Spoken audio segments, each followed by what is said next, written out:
everyone and welcome to this practice session of strength of material। आज का topic है finding extension due to rotation और centrifugal force in a rod. अगर आप ये picture यहाँ पर देखेंगे तो आई एम शोइंग हियर कि ये एक रॉड है और ये रॉड हॉरिजॉन्टल प्लेन में रोटेट कर रही है इस एक्सिस के अबाउट, और इसकी जो एंगुलर वेलोसिटी गिवन है वो है ओमेगा रेडियन पर सेकंड। तो जब ये रॉड रोटेट करेगी तो because of the mass of the rod इसमें एक सेंट्रीफ्यूगल फोर्स लगेगा और उस सेंट्रीफ्यूगल फोर्स की वजह से रॉड में एक्सटेंशन होगा। तो आज का हमारा टारगेट है कि इसका फॉर्मूला डिराइव करना। इन एडिशन टू दैट अगर हम स्ट्रेस को लेंथ के साथ चेक करते हैं कि how the stress will vary, वो लीनियरली वेरी होगा, पैराबोलिक रहेगा, क्यूबिक रहेगा। सिमिलरली अगर हमें change in length with respect to length of the rod अगर आइडेंटिफाई करना है, उसका कर्व बनाना है, तो कैसे बनाते हैं। अगर आप एक पुरानी प्रॉब्लम याद करो जिसमें हमने extension of a bar due to self weight calculate किया था, तो ये प्रॉब्लम भी कुछ उसके जैसी ही है। वहां पे भी क्या था, अगर हम उस प्रॉब्लम को रिकॉल करें तो उस केस में जो बार थी उस पे ग्रेविटेशनल पुल लग रहा था और उसमें जो फोर्स था वो टिप से लेकर रूट तक वेरी कर रहा था। रूट पर जो फोर्स था उसकी वैल्यू मैक्सिमम थी और टिप पर फोर्स की वैल्यू जीरो थी, और उसी की वजह से उसका जो एक्सटेंशन था उसका फॉर्मूला हमको वहां पर डिराइव करना पड़ा था। This was the formula there.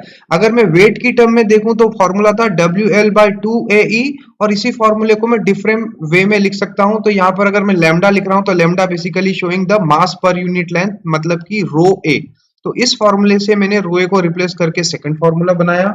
Similarly अगर मैं वेट को इंट्रोड्यूस करता हूं तो ये मेरा फॉर्मूला था। तो ये जो extension due to self weight वाली प्रॉब्लम थी, और आज जो हम प्रॉब्लम सॉल्व कर रहे हैं that is the extension due to centrifugal force. ये मिलती जुलती प्रॉब्लम है, बट लेट्स सी कि यहां पर जो वेरिएशन है वो भी सिमिलर रहते हैं या कोई दूसरा फॉर्मूला निकलता है। सो दिस इज योर प्रॉब्लम। ये रॉड रोटेट कर रही है इस एक्सिस के अबाउट। तो सबसे पहली चीज तो मुझे यहाँ जो कैलकुलेट करना है वो है कि जो फोर्स है, एज आई हैव अंडरस्टूड कि जो फोर्स है ये एक्स का फंक्शन है, ये कांस्टेंट नहीं है। टिप से लेकर रूट तक जाने पर फोर्स की वैल्यू चेंज हो रही है। तो how we can calculate the expression for this force. तो इसके लिए सबसे पहले तो एक स्मॉल सेगमेंट dx लेते हैं एट ए डिस्टेंस x, और कैलकुलेट करते हैं कि ये जो छोटा सा मास है dm dx की वजह से उसके कारण इस सेक्शन पे कितना सेंट्रीफ्यूगल फोर्स लग रहा है। तो सेंट्रीफ्यूगल फोर्स का फॉर्मूला मुझे पता होता है कि m omega square r is the centrifugal force. So here m क्या बन जाएगा, स्मॉल मास, और उसको मैं लिख सकता हूं density cross section area into dx। So in this formula what would be r? r is actually what? r is the position of mass with respect to the axis of rotation। For example अगर ये एक axis of rotation है और एक मास rotate कर रहा है इसके अबाउट, तो ये जो डिस्टेंस r होता है मास के पोजीशन को वो यहां पर लिखते हैं। तो यहां पर ये r क्या हो जाएगा, x के इक्विवेलेंट हो जाएगा। So when I will write the formula for fx, मेरा फॉर्मूला क्या बनेगा, dm मतलब रो a dx omega square and x। तो ये जो फॉर्मूला है ये इस स्मॉल सेगमेंट की वजह से इस बार पर लगने वाला सेंट्रीफ्यूगल फोर्स है। अगर मैं चाहता हूं कि x डिस्टेंस पे टोटल कितना सेंट्रीफ्यूगल फोर्स लग रहा होगा, अगर यहां कोई सेक्शन है जो x डिस्टेंस पे है और उस पे टोटल सेंट्रीफ्यूगल फोर्स कितना है, तो मैं इस इक्वेशन को इंटीग्रेट कर सकता हूं। और मेरे इंटीग्रेशन की लिमिट क्या होगी, इंटीग्रेशन की लिमिट होगी इस पॉइंट से लेकर इस पॉइंट तक। That mean it will be from x to l। So I can write that the total centrifugal force that is acting at a section x will become, I can write it as df x to l rho a x omega square dx। जब मैं इसका integration करूंगा तो मेरे पास जो final formula आता है वो होता है रो a omega square L square minus x square by 2, and this is very important formula. Many times it has been asked in different exams, तो आपको ये फॉर्मूला याद रखना है। आप इसको एग्जाम में डिराइव नहीं कर सकते, इतना टाइम नहीं होता है आपके पास। तो आप इस फॉर्मूले को याद रखो। सो this is the formula for the force. अब इसको ध्यान से देखो, अगर x इज इक्वल टू 0 हो जाता है, मतलब मैं कहां पे एक्सटेंड कर रहा हूं, x इज इक्वल टू 0 यहां है एट द रूट। इस फॉर्मूले में जब x इज इक्वल टू 0 लगते हैं तो फोर्स की वैल्यू क्या हो जाती है, force will become rho a omega square l square by 2। And if you will see this is your maximum force. तो in case of a rotating bar maximum force कहां पर लगता है? मैक्सिमम फोर्स रूट पर लगता है। अगर पिछली प्रॉब्लम याद करो तो उसमें भी जो due to the self weight extension था उसमें भी मैक्सिमम लोड कहां पे लग रहा था? मैक्सिमम लोड जो था आपका रूट पे ही एक्ट करता था। यहां पर भी यही है लेकिन फॉर्मूला थोड़ा डिफरेंट है। अगर आपको रूट पर स्ट्रेस कैलकुलेट करना है तो इसी फॉर्मूले को थोड़ा मॉडिफाई करो। हमें पता है स्ट्रेस क्या होता है? स्ट्रेस होता है force by cross section area, and we have assumed that the cross section area is constant of this bar। तो यहां पर a से डिवाइड कर दो तो आपका स्ट्रेस का फॉर्मूला निकल के आ जाएगा, that stress that will be maximum stress, और वो कितना होगा? वो हो जाएगा rho omega square L square by 2।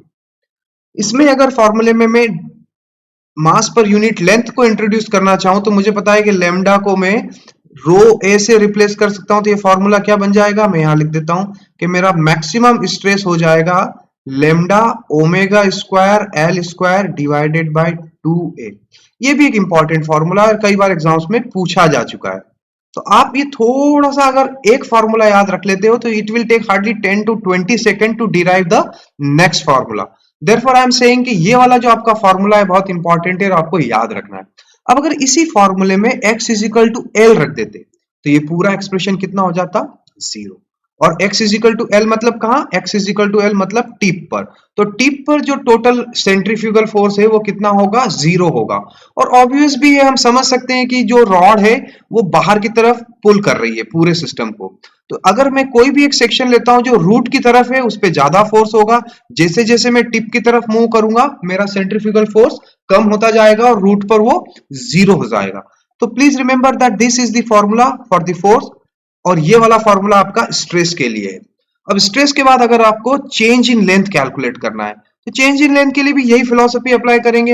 हम यहाँ पर एक छोटा सा सेगमेंट कंसीडर करेंगे और उसमें चेंज इन लेंथ पहले निकालेंगे। सपोज ये आपकी रॉड है which is rotating about this axis. कोई एक x डिस्टेंस पे स्मॉल सेगमेंट है dx और मुझे इस स्मॉल सेगमेंट का चेंज इन लेंथ कैलकुलेट करना है। तो मुझे पता है मेरा फॉर्मूला क्या है? fx dx divided by a into e।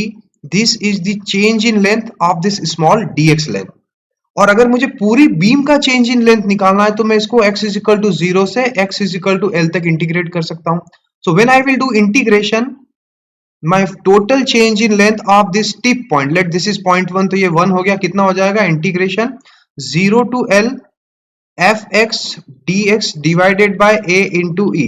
और आपका fx कितना है? तो just now we have calculated that this is my fx। So when I will put my fx here it will become rho a omega square by 2 l square minus x square dx, और ये a into e, so this a and e will come here। और जब integration करेंगे तो it will become rho a omega square divided by 2a e x l square x minus x cube। my limit will be what? 0 to l। और जब इसमें मैं limit put कर दूंगा तो मेरा जो डिफॉर्मेशन निकल के आएगा वो फाइनल फॉर्मूला होगा rho a omega square l cube divided by 3ae। a से a कैंसिल करने पे आपका फार्मूला हो जाएगा rho omega square L cube divided by 3ae। So I request you to also remember this formula. So this is the extension in the bar when it is rotating with an angular velocity omega. यहां पर अगर हम observe करें तो मेरा जो deformation है वो एक्स क्यूब का फंक्शन है और मेरा जो स्ट्रेस है वो एक्स स्क्वायर का फंक्शन है। So suppose you want to make distribution of stress and distribution of deformation with respect to the length of the bar। तो अगर ये आपका बार का लेंथ है and I know that ये एक्सिस ऑफ रोटेशन हो गया, my stress is proportional to actually L square minus x square and my deformation is proportional to L square x minus x cube। तो ये deformation वाला जो curve है वो cubic होगा और जो स्ट्रेस वाला कर्व होगा वो पैराबोलिक होगा। सेकेंड थिंग, जो स्ट्रेस है वो रूट पर मैक्सिमम है और टिप पर 0 है। तो अगर मैं स्ट्रेस का प्लॉट बनाऊं तो जो स्ट्रेस का प्लॉट होगा विथ रिस्पेक्ट टू लेंथ वो कैसा बनेगा? ऐसा। So this is the direction of my x, this is the direction of my stress and stress will be maximum at the root. On the other hand अगर मैं deformation का plot बनाता हूं तो मेरा डिफॉर्मेशन जो होगा वो टिप पर मैक्सिमम होगा और रूट पर 0 होगा। तो सपोज डाउनवर्ड साइड में हम डिफॉर्मेशन बनाते हैं, तो डिफॉर्मेशन कैसा बनेगा? डिफॉर्मेशन का कर्व जो होगा वो भी स्ट्रेट लाइन नहीं होगा और वो यहां पर मैक्सिमम है, so deformation will be maximum at the tip and this is a parabolic curve and this is a cubic curve. इस तरह के प्रॉब्लम नॉर्मली 1 मार्क्स में पूछे जाते हैं, जिसमें सिंपली आपको या तो कर्व दे देंगे और पूछ लेंगे कि वो क्यूबिक है या पैराबोलिक है, या ये डायग्राम दे देंगे, या फिर डायरेक्टली ये फॉर्मूला आपसे पूछ सकते हैं। तो इसमें आपका एफर्ट बहुत कम जा रहा है, लेकिन अगर इसका क्वेश्चन आपको मिल जाता है तो that will be wonderful. That will be just a 10-second question and you will get 1 mark और 2 mark. So please try to remember these 2-3 formula which is related to the extension in our rotating rod. Thank you.